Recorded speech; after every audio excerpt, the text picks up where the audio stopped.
Ya, alhamdulillah proses persidangan kita sudah selesai dan kita semua menghormati putusan MK ini.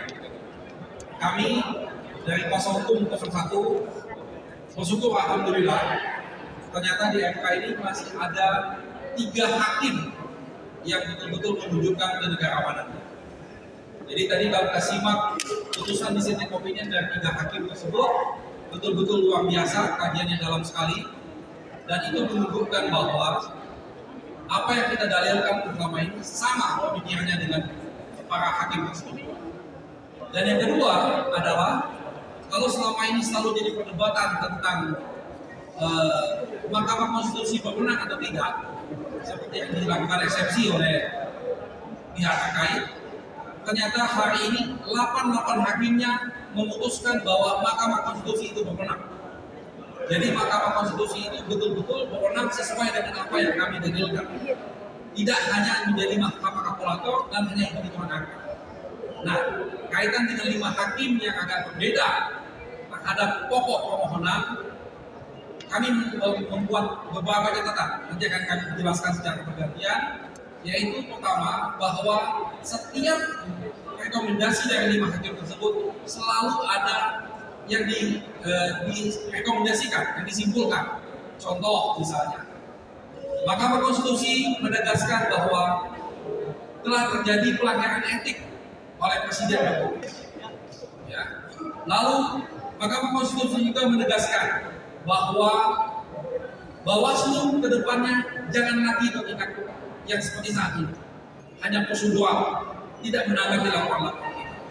Dan banyak lagi rekomendasi-rekomendasi dari Mahkamah Konstitusi yang disampaikan dalam proses persidangan tadi. Nah, kaitan dengan pokok-pokok permohonan yang lain akan dijelaskan secara bergantian ya, nanti penutup oleh Kapolri. Silakan Mas. Assalamualaikum warahmatullahi wabarakatuh semua. Tadi kita hampir down, tapi ternyata ada 3 hakim konstitusi yang luar biasa. Jadi walaupun secara formal permohonan kami belum dikabulkan, belum kan? Tetapi ada 3 hakim konstitusi yang luar biasa. Dan 3 hakim konstitusi ini 3 profesor. Profesor Saldi Isra, Profesor Edi Nurbaningsi. Saldi Isra dari Universitas Andalas Padang, Edi Nurbaningsi dari UGM, dan Profesor Arif Hidayat dari Undip. Itu menunjukkan, dan mereka adalah hakim-hakim senior dibandingkan hakim-hakim yang baru. Bahkan ada yang baru sama sekali kan 2 hakim. Jadi kalau kita ingin melihat putusan yang mencerdaskan adalah apa yang disampaikan 3 dissenter ini, itu satu. Yang kedua, yang menarik adalah kalau cara pendekatan sengketa pilpres seperti 5 hakim konstitusi, maka tidak akan pernah permohonan pilpres itu dikabulkan dalam speedy trial seperti ini. Tadi kan dikatakan tidak cukup bukti, kemudian tidak menyertakan saksi dan ahli dan lain sebagainya. Padahal mereka sendiri mengatakan membatasi saksi dan ahli 19 saja.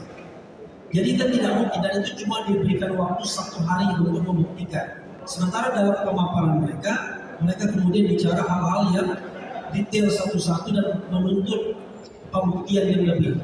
Nah, untunglah Prof. Saldi Isra mengatakan seharusnya sidang seperti ini adalah sarana untuk menambah keyakinan hakim. Apa keyakinan hakim yang misalnya disampaikan Saldi Isra? 2 hal yang paling menonjol dan saya yakin diyakini kita semua, yaitu bansos itu digunakan untuk pemenangan 02, diyakini oleh Saldi Isra dan terbukti. Dia bilang baik bansos yang diambilkan dari dana bagian dari 496,8 triliun maupun yang automatic adjustment yang 50,14 triliun. Dan yang kedua, keterlibatan aparat negara. Itu jelas juga disampaikan Saldi Isra. Nah, kalau kita lihat komplain masyarakat civil society termasuk yang Animus Korea, itu rata-rata bicara soal kecurangan pemilu yang bermuara pada penggunaan dana negara dan penggunaan aparat negara. Dan itu adalah bahaya laten pemilu yang tidak jujur dan tidak adil serta tidak demokratis di mana. Terakhir, alhamdulillahirobbilalamin, sebenarnya tim 01 tidak kalah dengan 03.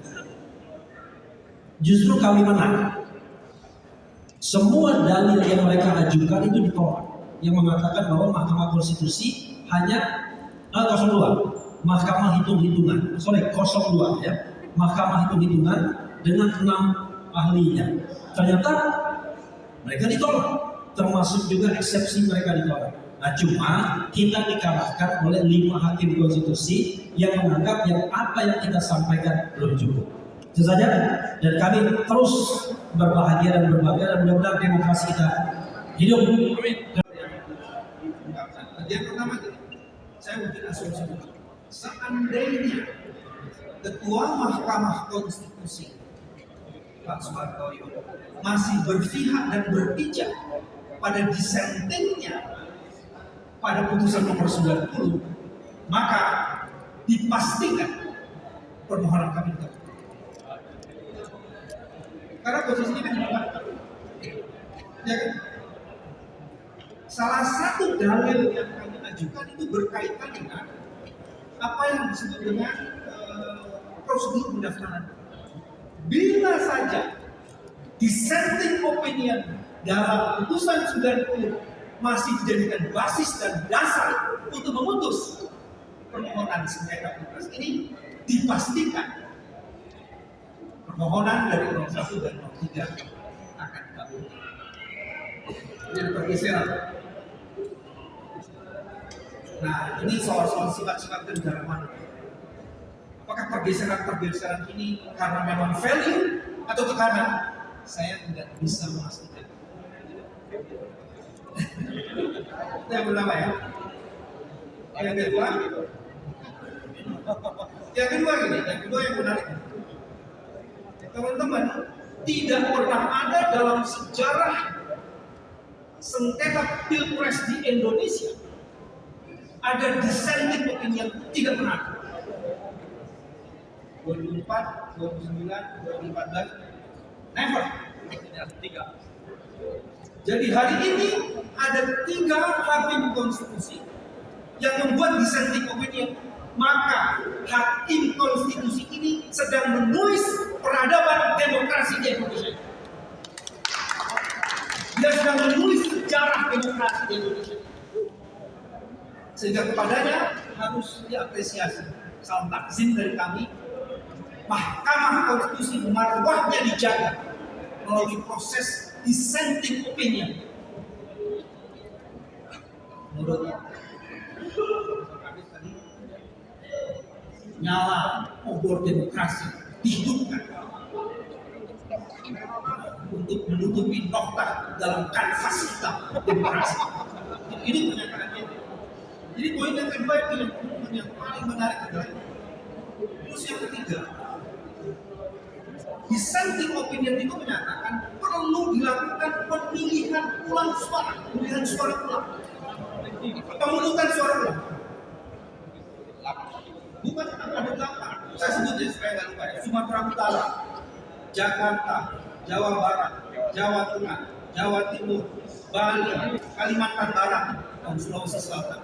Dan kalau itu dilakukan, insya Allah kemenangan itu akan lari dari penggabutan. Dan yang paling menarik, kenapa perlu dilakukan pemungutan suara ulang? Dalil kami dan 3 orang hakim, dalil kami mengenai bantuan sosial itu terbukti telah dimanipulasi.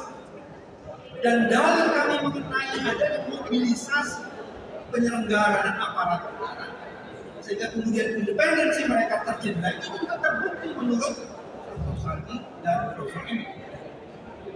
Yang dahsyat Prof. Arif, semua dalil kami terpenuhi menurut Prof. Arif. Semua terpenuhi. Dahsyat. Nah, ini yang menarik. Keempat adalah tadi sudah dijelaskan, cuma saya mau tekankan lagi. Alhamdulillah seluruh argumen yang dibangun oleh 02 pihak terkait, terutama yang berkaitan dengan eksepsi, ditolak semuanya.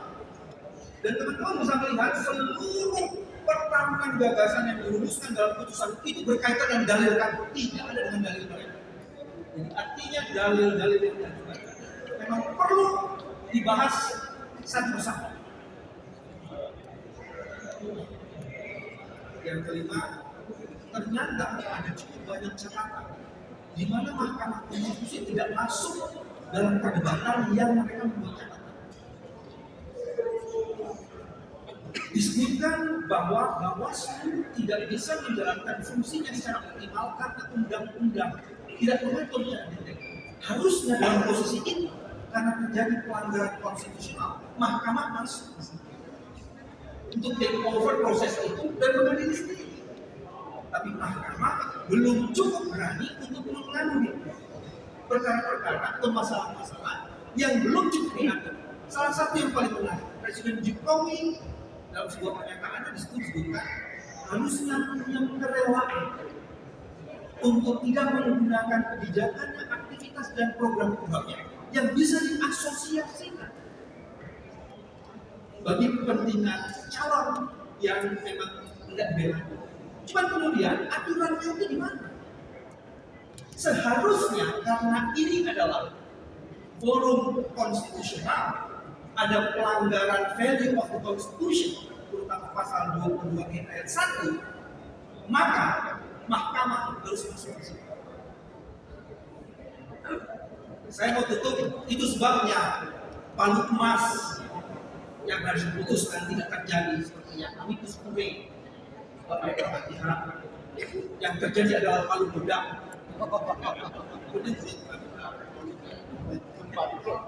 Yang terjadi adalah palu bedak. Sehingga habis. Terima kasih media yang dengan sabar masih menunggu sampai sore hari ini.